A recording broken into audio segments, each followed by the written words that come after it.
Good morning. आज का editorial important इसलिए है क्योंकि ये हमारे देश के बैंकिंग और इकोनॉमी से रिलेटेड है, और कभी भी अगर बैंकिंग और अर्थव्यवस्था से रिलेटेड टॉपिक आए तो आपके एग्जामिनेशन के पॉइंट ऑफ व्यू से इम्पॉर्टेंट माना जाता है, खासकर उन लोगों के लिए जो बैंकिंग की तैयारी करते हैं।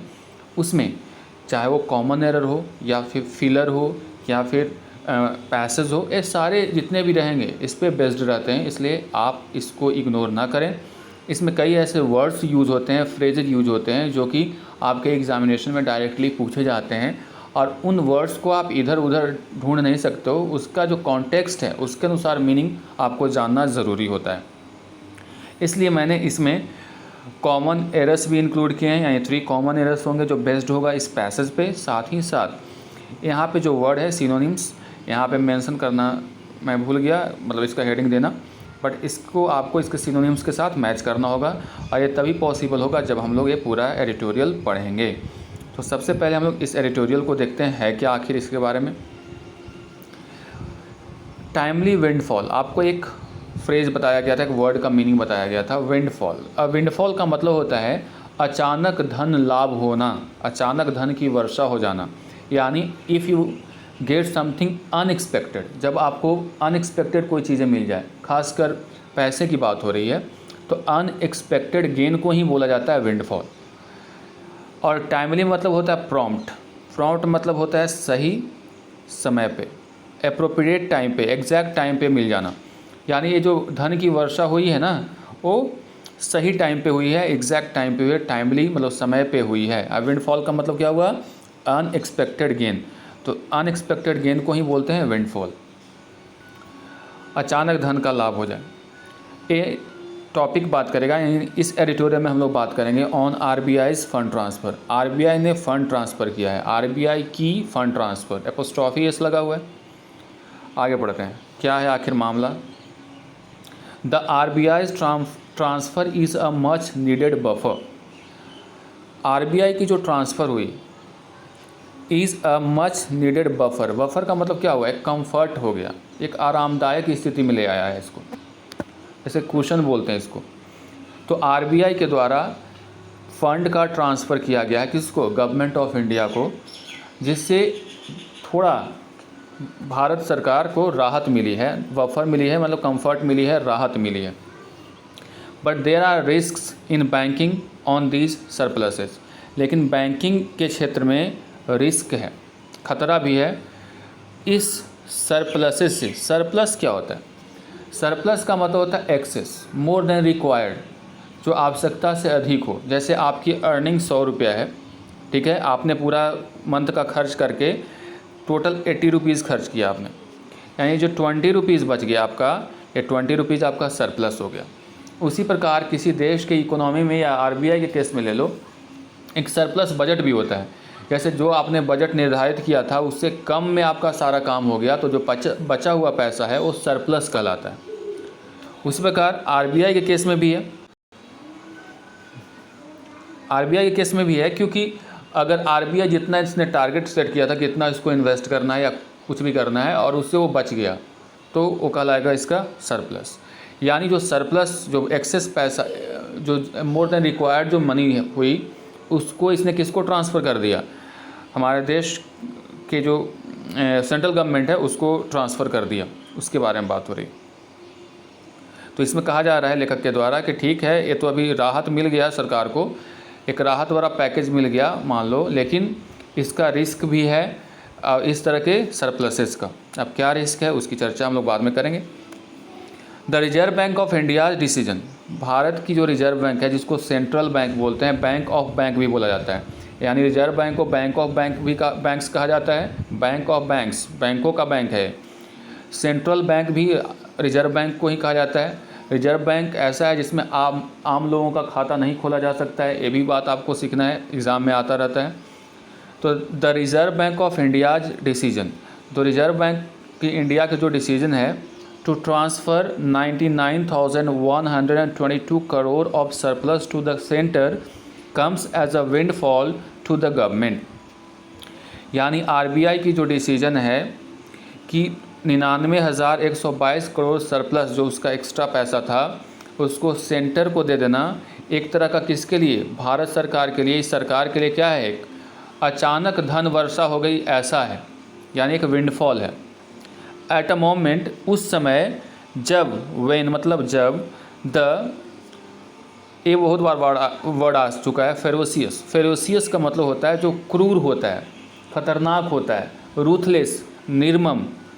तो जो ruthless second wave of covid pandemic has likely append most projections for the economy including revenue assumptions. कहा जा रहा है कि ये जो 99,122 करोड़ सरप्लस जो भारत सरकार को दिया गया आरबीआई के द्वारा, एक तरह से अनएक्सपेक्टेड गेन है भारत सरकार के लिए। और उस समय आया जब क्रूर सेकेंड वेव ऑफ कोविड-19 ने क्या कर दिया, लाइकली मतलब संभावित सारे जो प्रोजेक्शंस थे, जो अनुमान थे, प्रोजेक्शंस का मतलब फोरकास्ट होता है, मतलब अनुमान थे, तो सारे अनुमान को इसने क्या कर दिया था, पूरी तरह से अपेंड कर दिया था। अपेंड का मतलब होता है समाप्त कर देना, बर्बाद कर दिया था पूरी तरह से। फॉर इकोनॉमिक, किसके लिए, इकोनॉमी के लिए, मतलब अर्थव्यवस्था के लिए, इंक्लूडिंग शामिल करते हुए रेवेन्यू एजम्पशन। रेवेन्यू का मतलब होता है राजस्व, और एजम्पशंस का मतलब होता है, इसका भी मतलब होता है कि जो आपने आशा, अनुमान लगाया था, आशा की थी, तो राजस्व के अनुमान को भी इसने ख़त्म कर दिया।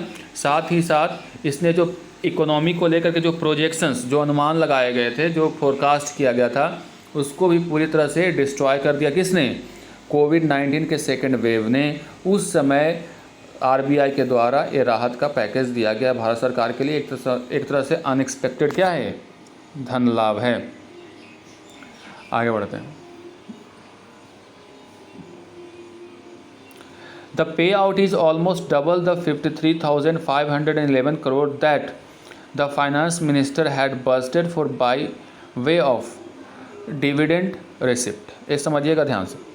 पे आउट का मतलब होता है जो पैसा पे किया जाता है किसी को, और पे आउट होता है। जैसे आप नौकरी करते हैं, नौकरी के लिए आपको जो पैसा मिलता है वो पे आउट हो गया आपका। तो जो पे आउट था इज़ ऑलमोस्ट डबल, जो डबल था मतलब दुगना हो गया था पे आउट। इनकम कम है, पे आउट ज़्यादा हो गया। Double the 53,511 crore.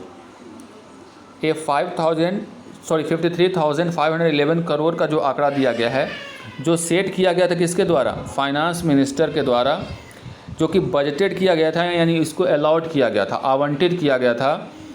For by way of, by way of का मतलब होता है इन द फॉर्म ऑफ, किस रूप में, डिविडेंड रिसिप्ट के रूप में। अब डिविडेंड रिसिप्ट क्या होता है, रिसिप्ट का मतलब तो लाभ होता है, ये समझ लीजिए यहाँ पे गेन। और डिविडेंड का मतलब होता है कि जब आप, एक शेयर होता है जो कि एक कंपनी शेयर होल्डर को पे करती है, यानी वैसा भाग, वैसा शेयर जो कंपनी शेयर होल्डर को पे करे, उसको हम लोग क्या बोलते हैं, डिविडेंड बोलते हैं।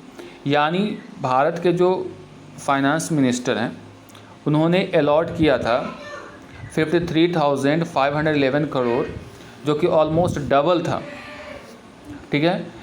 और ये इसने बजट किस रूप में किया था कि जो उनको एक एज अ शेयर होल्डर, जो कंपनी के तरफ से जो उनको गेन होगा, लाभ होगा, उसके माध्यम से ये बजट किया गया था 53,511 करोड़, ठीक है। यानी पहले इनकी ये सोच थी कि इतना पैसा आएगा, इसलिए उन्होंने बजटेड किया था अमाउंट को।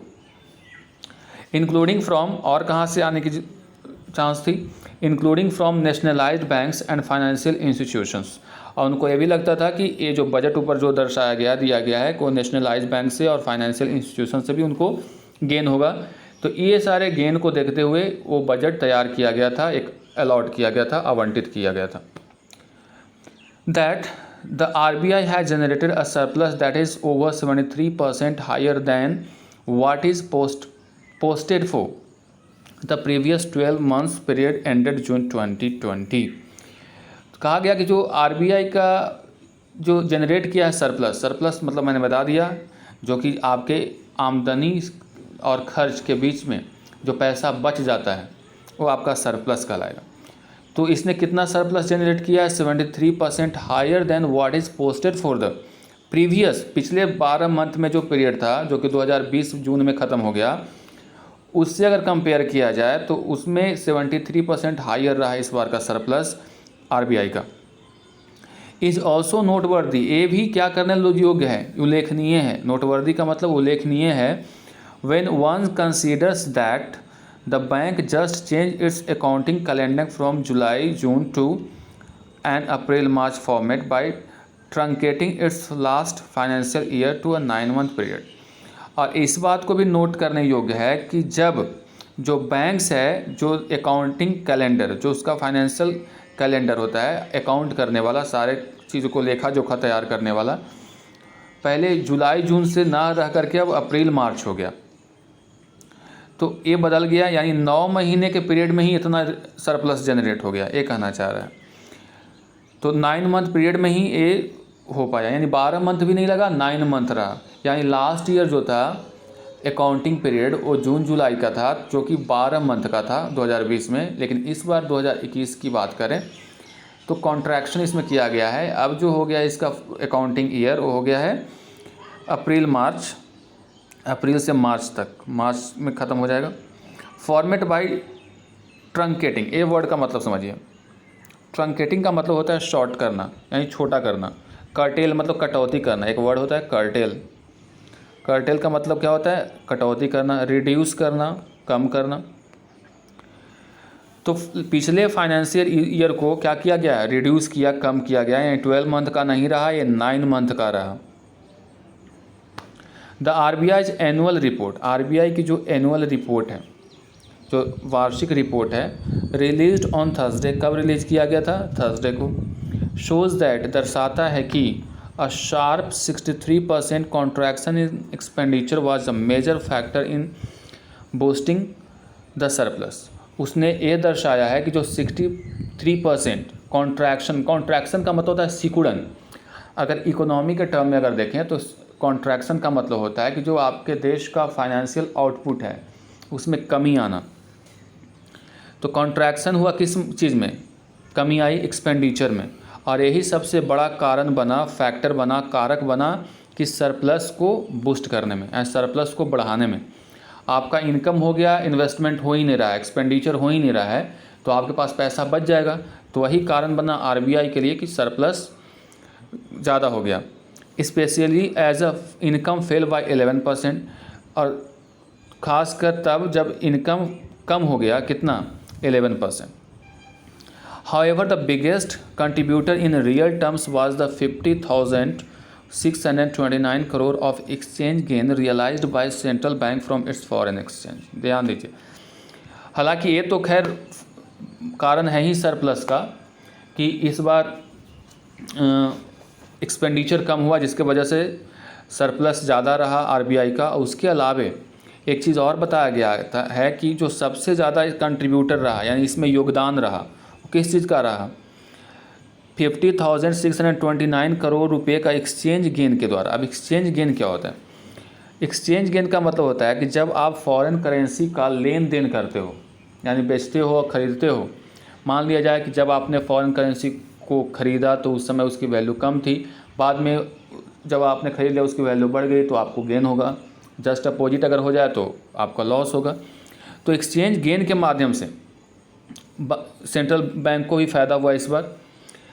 तो यहाँ पे क्या लिखा हुआ है, इतना करोड़ रुपया का फ़ायदा हुआ central bank from its foreign exchange transaction, यानी 50,629 करोड़ रुपया को इसने एक्सचेंज गेन के माध्यम से गेन किया। किसने गेन किया, सेंट्रल बैंक। सेंट्रल बैंक किसको कहा जा रहा है, आरबीआई को। यानी अपने फॉरेन एक्सचेंज ट्रांजैक्शन से इसकी इतना इनकम हुई, यानी 50,629 करोड़ इसने कमाया एक्सचेंज करके। आगे बढ़ते हैं। The central bank which admits to intervening in foreign exchange market to smooth volatility. जो सेंट्रल बैंक है यानी आरबीआई है, जिसने एडमिट किया है, मतलब मान लेना, उसको एडमिट करना, स्वीकार करना। इंटरवीनिंग मतलब होता है हस्तक्षेप करना, किस मामले में, in the foreign exchange market, यानी फॉरेन एक्सचेंज मार्केट में, यानी करेंसी के लेन देन में। क्यों ऐसा कर रहा है, स्मूथ करने के लिए, थोड़ा सा शांत करने के लिए। वोलेटिलिटी का मतलब होता है अस्थिरता जो बनी हुई है उसको थोड़ा सा सही करने के लिए, उसको शांत करने के लिए इसने इसमें शामिल हुआ। Clearly had a very busy time mopping up the record. Clearly मतलब स्पष्टता, had a very busy time बहुत व्यस्तम समय रहा। मोपिंग अप द रिकॉर्ड, मोप of the record foreign direct investment inflows that exceeds 81 billion in the last financial year as well as sizable portfolio investment from overseas। Mop-up का मतलब होता है ऐसे उसको डिस्पोज कर देना, ख़त्म कर देना, समाप्त कर देना, दरकिनार कर देना। तो रिकॉर्ड को मोपअप करना या करने में किस चीज़ को, जो फॉरेन डायरेक्ट इन्वेस्टमेंट हो रहा है जिसको आप बोलते हैं FDI। इनफ्लोज का मतलब होता है आना, यानी अगर किसी लार्ज अमाउंट का किसी इकोनॉमी में आना इज कॉल्ड इनफ्लोज, या किसी चीज़ का आना इनफ्लोज कहलाता है। आउटफ्लोज मतलब बाहर जाना, इनफ्लोज मतलब अंदर आना। तो अगर देखें FDI का, जो कि पिछले बार की बात कर रहा है, that exceeded 81 billion dollar in the last financial year. यानी FDI का मतलब क्या हुआ, ये जो फॉरेन कंपनियां हैं, दूसरे देशों की कंपनीज है, वो भारत में आकर के उत्पादन करना चाहती है तो उसको FDI के अंतर्गत रखा जाता है, जिसके लिए मोदी बार बार दुनिया के जितने भी देश हैं उसके जो इंडस्ट्रियलिस्ट हैं या फिर कंपनी के जो CEO हैं उनको आग्रह करते हैं कि हमारे देश में आकर के इन्वेस्ट कीजिए। तो इसी को बोलते हैं FDI। तो FDI का इन्फ्लोज हमारे देश में कितना रहा, 81 billion dollar last financial year में। ये भी एक कारण होता है। As well as the sizeable portfolio investment overseas, और साथ ही साथ क्या देखने को मिला, साइजेबल का मतलब होता है बृहद पैमाने पे, बड़ा। पोर्टफोलियो का मतलब होता है एक बहुत बड़ा क्षेत्र, ठीक है। इन्वेस्टमेंट फ्रॉम ओवरसीज, ये पूरा अगर देखें इकोनॉमी के टर्म में तो ऐसा समझिए कि कोई भी अगर ओवरसीज़ का मतलब होता है विदेशों से, हमारे देश की कोई ऐसी चीज़ है जिसमें इन्वेस्टमेंट होती है, जैसे मान लो म्यूचुअल फंड है या फिर कोई भी ऐसा स्कीम है, शेयर मार्केट है, उसमें अगर फॉरेनर के द्वारा या दूसरे देशों के लोगों के द्वारा अगर इन्वेस्टमेंट की जाती है तो उसी को बोला जाता है पोर्टफोलियो इन्वेस्टमेंट। तो इसका भी फ़ायदा RBI को मिला। यानी RBI को कहाँ से पैसा आया इसकी बात की जा रही है। तो पहला बताया गया कि उसने एक्सचेंज गेन प्राप्त किया एक्सचेंज ट्रांजैक्शन करके।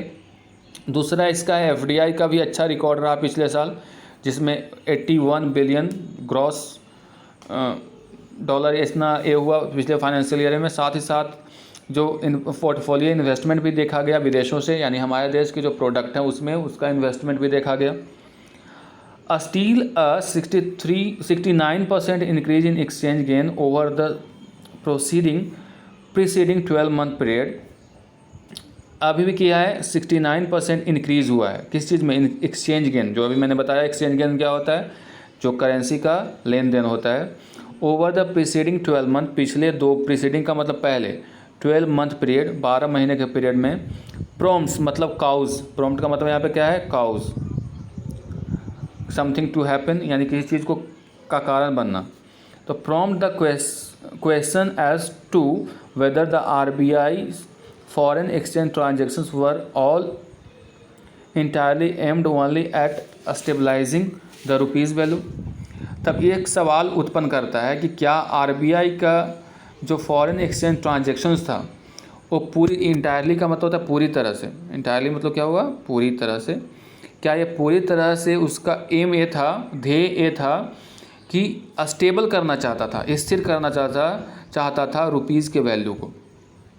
यानी RBI के द्वारा जो फॉरेन ट्रांजैक्शंस किए गए हैं उसका ये सवाल उत्पन्न करता है कि क्या उसकी मंशा, एम जो थी, टारगेट जो था, वो हमारे देश की जो रुपी है उसको स्थिर करने का, क्योंकि हमारे देश की रुपीज़ की वैल्यू बार बार गिरती जा रही है। तो ऐसी स्थिति में उसको स्थिर करने की मंशा से ऐसा किया गया, एक सवाल उत्पन्न करता है।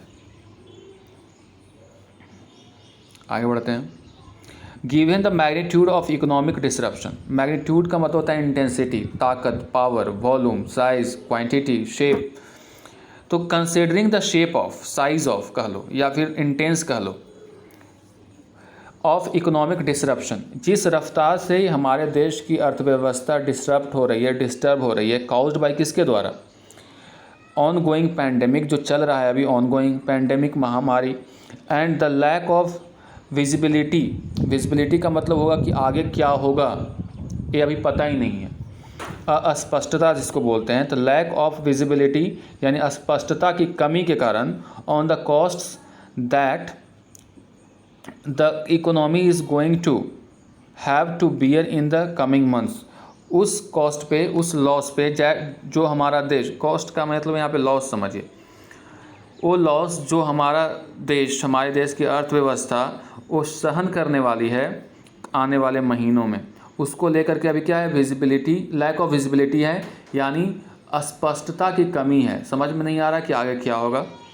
The RBI's transfer surely provides a much needed buffer, और ऐसी स्थिति में जब हमारे देश के इकोनॉमी को लेकर के अनिश्चितता की स्थिति बनी हुई है, वैसे टाइम में RBI के द्वारा जो ट्रांसफ़र किया गया है, श्योरली प्रोवाइड्स, निश्चित रूप से प्रदान करता है, अ मच नीडेड बफर, एक बहुत जो जिसकी ज़रूरत थी उस कंफर्ट को उसने क्या किया है, या कह लो प्रोटेक्शन दिया है, रक्षा दिया है, सुरक्षा दिया है, टू गवर्नमेंट्स फाइनेंसेस, सरकार की जो फाइनेंसेज हैं उसको, यानी जो उसके वित्तीय स्थिति है उसको प्रोटेक्शन दिया है। बफर का मतलब प्रोटेक्शन भी कर सकते हो, कंफर्ट कर सकते हो, आराम कर सकते हो, थोड़ा उसको एक डेंजर जोन से बाहर निकाला है ये भी कह सकते हो। तो ऐसी स्थिति में जो हमारे देश की अर्थव्यवस्था लड़खड़ाती हुई नज़र आ रही है, उसको लेकर के अनिश्चितता की स्थिति बनी हुई है, आगे आने वाले महीनों में क्या होगा, वैसे टाइम में RBI के द्वारा जो ट्रांसफ़र किया गया है, एक तरह से समझ लो कि भारत सरकार के लिए एक प्रोटेक्शन का काम किया है। However, both the center and the central bank need to be cognizant of the risk in making a habit of banking on these surpluses to cushion the government's coffers। कहा जा रहा है कि हालांकि जो सेंट्रल बैंक है, यानी जो केंद्र सरकार है और सेंट्रल बैंक है, उनको कॉग्निसेंट रहना चाहिए। ध्यान दीजिए, कॉग्निसेंट वर्ड का मतलब होता है अवेयर होना, जागरूक होना, उस रिस्क के बारे में, वो खतरा के बारे में जागरूक, जानकार होना चाहिए। In making habit of banking on this surpluses, जो कि ऐसे बैंकिंग यानी जो सरप्लस पे आधारित जो बैंकिंग है उसकी आदत, और टू कुशन करना का मतलब होता है वही कंफर्ट प्रदान करना। द गवर्नमेंट्स कॉफर्स का मतलब होता है फंड, यानी सरकार के द्वारा RBI के जो सरप्लस पे आधारित जो पैसा दिया जा रहा है उसको एक हैबिट ना बनाया जाए। सरकार को और सेंट्रल बैंक को इसके प्रति जागरूक रहना चाहिए। ये नहीं कि अपने कॉफर्स को भरने के लिए, नहीं, अपने जो ट्रेजरी है, ट्रेजरी मतलब होता है जो फंड, जहाँ पे खजाना जिसको कह लो, हमारे देश की जो ट्रेजरी है, खजाना है, उसको, जिसको एक्सचेकर कहा जाता है, एक्सचेकर को भी बोलते हैं खजाना। तो गवर्नमेंट को खजाना भरने के लिए हर बार सरप्लस का सहारा न लिया जाए। लास्ट टाइम भी RBI ने अच्छा खासा पैसा सरकार को दिया था, तो उस रूप में इसको ना किया जाए, एक हैबिट ना बनाया जाए, इसको लेकर के जागरूक होने की ज़रूरत है। आफ्टर ऑल जस्ट 2 years अगो, मैंने ऐसा बताया आपको कि जस्ट 2 years अगो, 2 साल पहले, the RBI had transferred, RBI ने ट्रांसफ़र किया था record 1.76 lakh crore to exchequer. Exchequer का मतलब क्या हुआ, जो हमारे देश की का जो खजाना है, खजाने में कितना किया, 1.76, 2 साल पहले की बात है, इतना लाख करोड़ रुपया RBI ने ट्रांसफ़र किया। While the Reserve bank has insured that, जबकि RBI ने इंश्योर किया है, मतलब सुनिश्चित किया है, दैट इट मेंटेन्स कॉग्निजेंसी रिजर्व्स। कॉग्निजेंसी का मतलब कंटिजेंसी है, कंटिजेंसी का मतलब होता है आकस्मिक, जब देश में आपदा आए या फिर कोई ऐसी स्थिति आ जाए, आपातकाल आ जाए, आर्थिक आपातकाल आ जाए, उसके लिए उसने कितना पैसा बचा करके रखा है, बताया है इसने 5.5% of the overall size of balance sheet.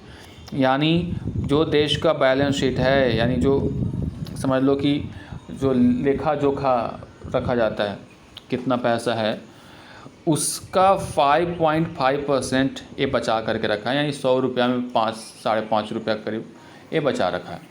ठीक है, यानी RBI ने कहा कि मैंने सारा पैसा सेंट्रल गवर्नमेंट को नहीं दे दिया है, इसके लिए टेंशन लेने की ज़रूरत नहीं है, अभी भी हमारे पास है रिजर्व में जब आकस्मिक स्थिति आएगी, संकट काल आएगा, तो उसके लिए मैंने बचा करके रखा है कितना 5.5% of the total size of its balance sheet. The level of its reserves provides little wiggle room to safeguard against a sudden unexpected financial crisis and is at the lower end of the 5.5 to 6.6% band recommended by Bimal Jalan committee. समझते हैं इसको। ये जो balance sheet है, यानी जो इतना reserve है, the level of it's reserve, जो इसका रिजर्व का लेवल है, पैमाना है, ये प्रोवाइड करता है, प्रदान करता है लिटिल विंगल।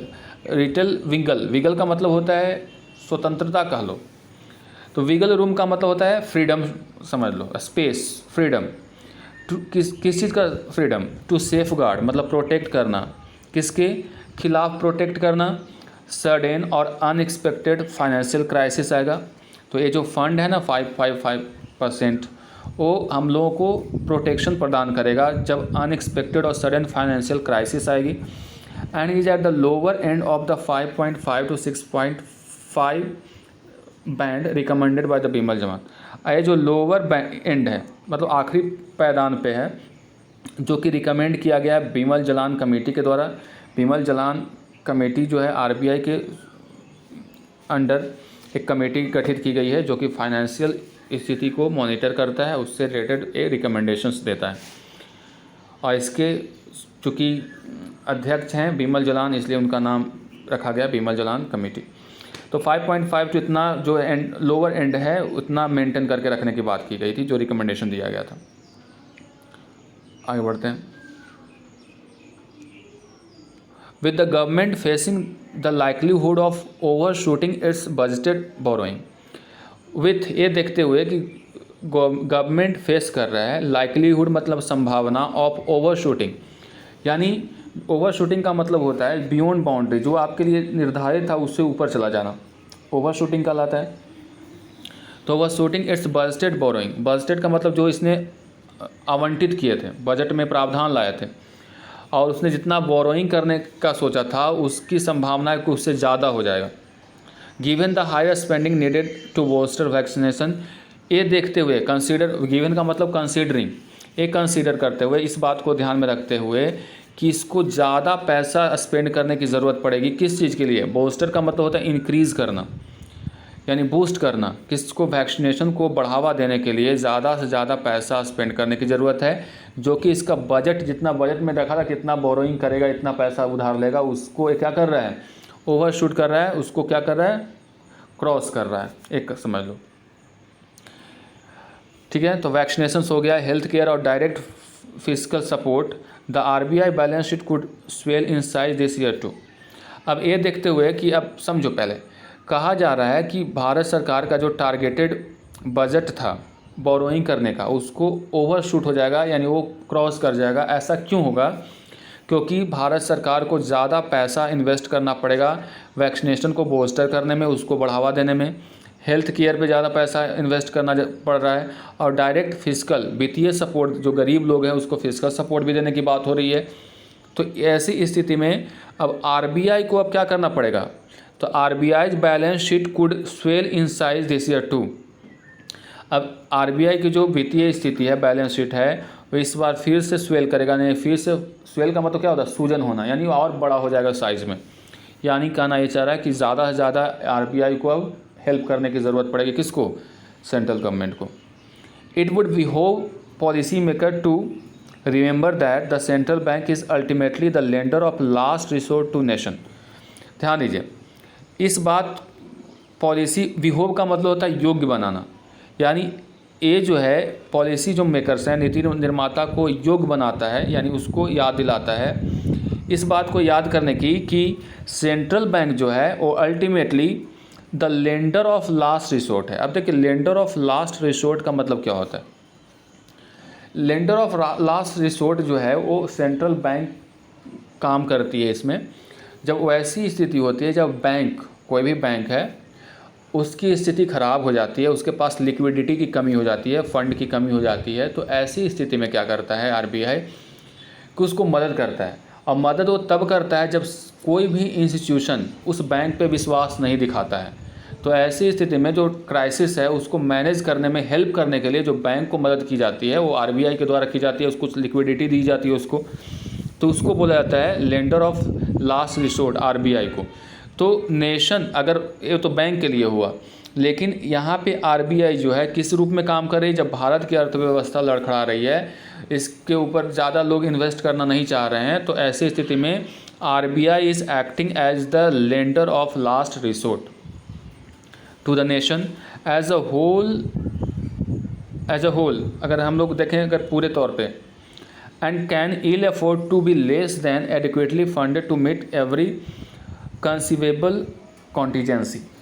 और कहा जा रहा है कैन इल अफोर्ड, मतलब इल अफोर्ड का मतलब not afford, can not afford, afford का वहन नहीं कर सकता है क्या, to be less than adequately funded, और जो जितनी ज़रूरत है, एडिक्वेट मतलब पर्याप्त मात्रा में जो फंड की ज़रूरत है उससे कम नहीं हो सकता है, टू मीट एवरी कॉन्सीवेबल, कॉन्सीवेबल का मतलब इमेजनरी होता है, काल्पनिक, और कंटीजेंसी का मतलब होता है आकस्मिक, यानी अगर आकस्मिक स्थिति में अगर पैसे की ज़रूरत होती है तो ऐसे में कम नहीं हो सकता है आरबीआई की तरफ से, ये कहा जा रहा है। यानी कहा यह गया एडिटोरियल में कि आरबीआई अब क्या एक्ट कर रही है, the lender of the last resort, यानी जब देश की स्थिति ख़राब हो जाए नेशन की, तब वो पैसा देती है, ताकि अगर मार्केट में पैसा आएगा तो इकोनॉमी, हमारे देश की जो इकोनॉमी है वो आगे बढ़ेगी। देखिए इसी में जो वर्ड है आपको डिस्क्रिप्टिव में डाल दिया जाएगा, आप वहाँ देख लीजिएगा। अब देख लेते हैं थोड़ा कॉमन एरर्स जल्दी से। लिखा हुआ the Reserve Bank of India decision to transfer 99,122 crore of surplus to the centre comes as a windfall. Surplus का मतलब बताया कि जब आपकी आमदनी और खर्च के बीच का जो पैसा बच जाता है वो आपका गेन होता है, सरप्लस होता है। The Reserve Bank of India, अब इंडिया आरबीआई की डिसीजन ना, the Reserve Bank of India's decision हो जाएगा यहाँ पे, यानी एपोस्ट्रोफिस हटा दिया गया है। The Reserve Bank of India decision नहीं, the Reserve Bank of India's decision, RBI की डिसीजन की बात हो रही है। The RBI has generated a surplus that is over 73% higher to what it posted for the previous 12-month period ended June 2020। देखिए क्या error हो सकता है इसमें। चलिए अब मैं बताता हूँ, यहाँ पे हायर लिखा हुआ है, हायर कॉम्परेटिव डिग्री है, और हायर अगर कॉम्परेटिव है तो हायर टू नहीं होगा, हायर देन होगा। तो यहाँ पे हायर टू नहीं, higher than what is posted for. After all just 2 years ago the RBI has transferred, देखो तो यहाँ पे पहले मैं पूरा पढ़ लेता हूँ उसके बाद समझाता हूँ। After all just 2 years ago the RBI has transfer a record 1.76 lakh crore to the exchequer. Exchequer का मतलब क्या होता है, एक्सचेकर का मतलब होता है ट्रेजरी, जो हमारा ख़जाना है देश का। तो 2 years ago पास्ट टेंस है, और जब यहाँ पे पास्ट टेंस है तो हैज़ कहाँ से लग जाएगा, हैज़ की जगह पे क्या होना चाहिए था, हैड ट्रांसफर्ड, यानी हैज़ को हैड में बदलना पड़ेगा क्योंकि सेंटेंस पास्ट में है, 2 साल पहले की बात है। अब देख लेते हैं कुछ वर्ड जो आपने पढ़े थे। फर्स्ट जो है ट्रंकेट, ट्रंकेट का मतलब कर्टेल होता है, रिड्यूस करना, कम करना, तो यहाँ पे इसके साथ हो जाएगा। कॉफस का मतलब होता है एक्सचेकर्स, जो यहाँ पे आपने पढ़ा एक्सचेकर और दो कॉफस दोनों ट्रेजरी के लिए आते हैं, फंड के लिए आते हैं, तो कॉफस फंड के साथ चला जाएगा। सेफ गार्ड, सेफ गार्ड का मतलब होता है सुरक्षा प्रदान करना, डिफेंड करना, प्रोटेक्ट करना, तो सेफ गार्ड इसके प्रोटेक्ट के साथ मिल जाएगा। बोस्टर का मतलब क्या होता है, किसी को ताकत प्रदान करना, उसको इंक्रीज़ करना, तो बोस्टर हो जाएगा। और लास्ट बच गया जो कंसीवेबल है, इसका मतलब होता है प्लॉसिबल, इमेजिनरी, काल्पनिक, जो कल्पना पे आधारित होता है, जिसमें अंदाज़ा लगाया जाता है, ये हो गया। तो इसका आप स्क्रीनशॉट ले लीजिएगा और पढ़िएगा, और कॉमन एरर्स ज़रूर आप एक बार फिर से पढ़ करके इसको समझिएगा। That's all for today, see you in the next video.